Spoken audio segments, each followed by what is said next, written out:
Hey folks, Digger Dad here. Welcome back to my channel. I just wanted to touch base with you all, let you know where I was at over the Father's Day weekend and what was going on.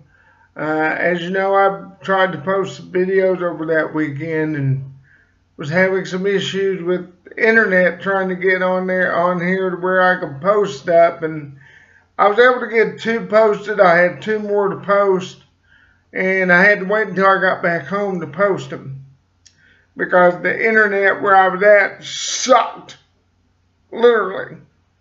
And it wasn't the hotel's fault. I think it was the area that we were in. It was very hilly, mountain country, and it just wasn't great for internet, I'll be honest. No matter where I went in that area, I was having issues. Not just where I was staying at, but all throughout that area. There were like bits of pieces, there was like tiny areas where I got good internet, but then I would lose it and just it. So, but that's besides the point. That whole weekend was about getting back with family anyway, and that's what I did. Spent some good time with my mom. We got to see some family we haven't seen in almost 12 years. And it was her youngest brother and his wife and their kids, and it was good to reconnect with them because I haven't seen them in a while. I mean, we'd talk via the internet or on the phone, but it's just not the same, you know. And while I was visiting with them, I got a dose of reality, got some humble pie in my face, and I'll get to that in a minute. I just wanted to say that I had a good time this weekend. Despite the humble pie incident, I had a good time. But now I'm going to get on to the humble pie and why I ate a lot of it one day during the holiday. Me and my mother were going to go to a World War II museum. And I was really excited to see this museum because it is huge. It's one of the biggest one of the biggest World War II museums in the United States. So I was like amped. It was like a 3-hour long tour. So I was like, giddy about it. And, but unfortunately, I let my pride get in the way of me enjoying it. When we got to the ticket counter, my mother was concerned about my feet because we had a lot to do that day. We had that museum to go through, we had a concert to go to, and we had a rodeo to go to. So she was worried I'd be doing a lot of walking and I would start hurting and wouldn't be able to walk. And rather than listening to her, pride got in the way. I didn't want to do anything but get the walk done. Well, the lady at the counter offered to give me a scooter. Now, a scooter I was fine with because it's not a wheelchair. I'm okay with that. But when she came out with a wheelchair instead of a scooter, I was not a happy camper. And my pride is the fact that being disabled, I want to do as much as I can. I can walk, therefore I want to walk. If I'm hurting that bad, yeah, sure, I would have taken the wheelchair. And I ended up taking it out of reluctance, just wanted to please my mother. But as I sat in that chair and we started going through the museum, I got really angry. Sitting in that chair, I felt kind of limited to what I could do. And I felt like I was in the way of a lot of people because I was having to maneuver around a lot of things. And not to take away from people who are in a wheelchair for life, please don't mistake what I'm saying as I don't get where you're coming from. I do. But for me, for what I can do, I felt limited. So I don't want to antagonize anybody or upset anyone when I say that. But I got angry, and my mother asked me if I was mad, and I was. I let her know I was. But she called me on it. And this is where I had to eat some humble pie. I wasn't expecting her reaction to how I was behaving. She got up and left the museum, left me there at the museum. I had to end up walking back to our hotel. So in that meantime, during that very hot walk, I had to eat a lot of pie. I had to swallow my pride and realize that I truly messed up a good time. We lost some hours there because of how I behaved. She didn't want to be around me at all. She didn't want to talk to me because I let my head get too big and I couldn't fit it through the daggum door. And so I didn't want to ruin the rest of our time there. So I knew we had that rodeo and that concert to do, and I decided that I wasn't going to go to it. I was just going to let my mother go with my uncle and my aunt and let them have a good time. I was going to punish myself for my behavior. And my uncle convinced me that maybe that wouldn't be the best thing. Maybe by going through with this hotel or rodeo and concert, maybe we would be able to mend some things. And I'm glad I did finally decide to go on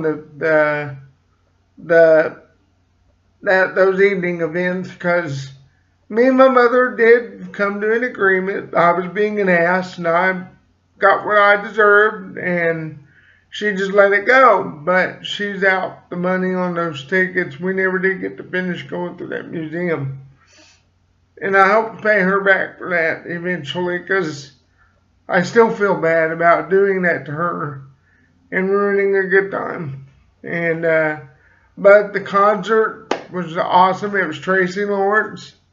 And the rodeo was awesome. The way they do things down there is a lot different from the way we do things here. And so it was interesting to see how things are different in different parts of the country. And I want to touch on that. The fact that this was country people that I was around. Even though I grew up in the city, I grew up with country people. And that's part of why I got called out for my behavior, because my mother was born and raised in the country, and she's the type of person that'll call you out on it if you're being fake or an idiot. And I was being an idiot, so she called me out on it. And being around those people reminded me of where I came from and who I should be versus what I am. And I think maybe I need to get back to being who I am. I need to get back to being the country hillbilly redneck Doug that I've always been, and I've just let some things go that made me who I am, and I need to take those things back. And also, I want to touch on something as far as the concert goes. I don't listen to country anymore. To me, the state of country today is just sad because it's more pop than country. And I will not listen to country at all, unless it's classic country. Anything that was put out before the class of '89. Now, if you don't know who that is, that's Reba McEntire, Brooks and Dunn, Joe Diffie. Any of the guys that were out in the late 80s, early 90s, to me is the class of '89, Garth Brooks. And just to give you an example of a few. And to me, that was when country started to change. And traditional country is almost gone nowadays. You hardly hear it on the radio when you tune to a modern country station. In modern age, you're liable to hear Taylor Swift or Carrie Underwood, and I'm not saying they're bad, but to me, they're not country.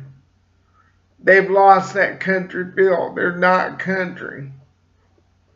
And it bugs me to hear that even pop artists are getting played on country radio. It just boggles the mind, but I'm glad that there's a few radio stations still carrying the torch for traditional country. And folks, if you're country like me, keep traditional country alive.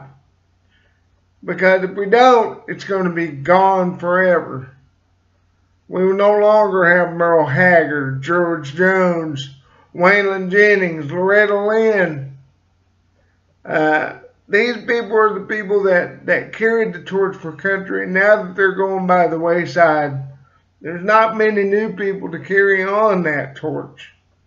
Alan Jackson's getting up there in years, and he hasn't put out anything of late that I know of, but he's one of the few that carry on that torch. Tracy Lawrence does. While we were there, he not only played most of his old country tunes, but even sang a couple other people's songs that were traditional. And he feels like I do. We've got to keep that alive. So, folks, do what you can to keep country alive. Even if your children hate it, play it to them. Let them know what it sounds like. Because they're going to be the ones that carry it on. Unfortunately, my son is not in the country, but I made sure he heard it. And he knows what traditional country is like. So that's the future of our traditional country. And it's good to keep those morals and values that come along with that all together.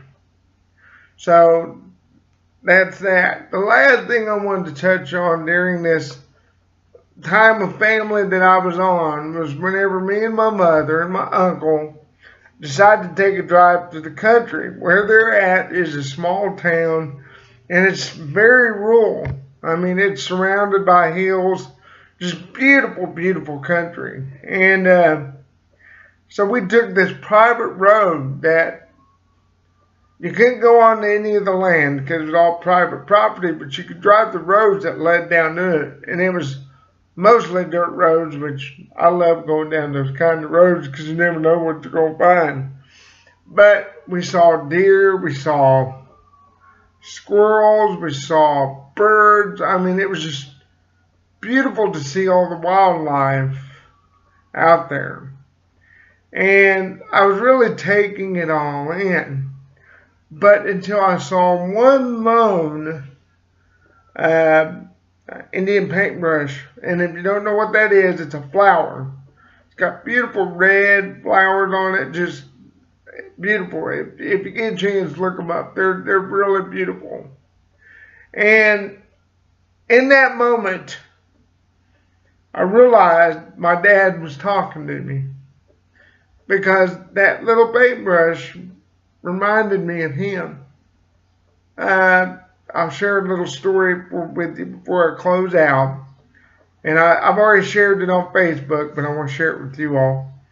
A few years ago, before my dad passed, and he got real bad sick, and he had a lake house out on Grand Lake. We went out there pretty regularly.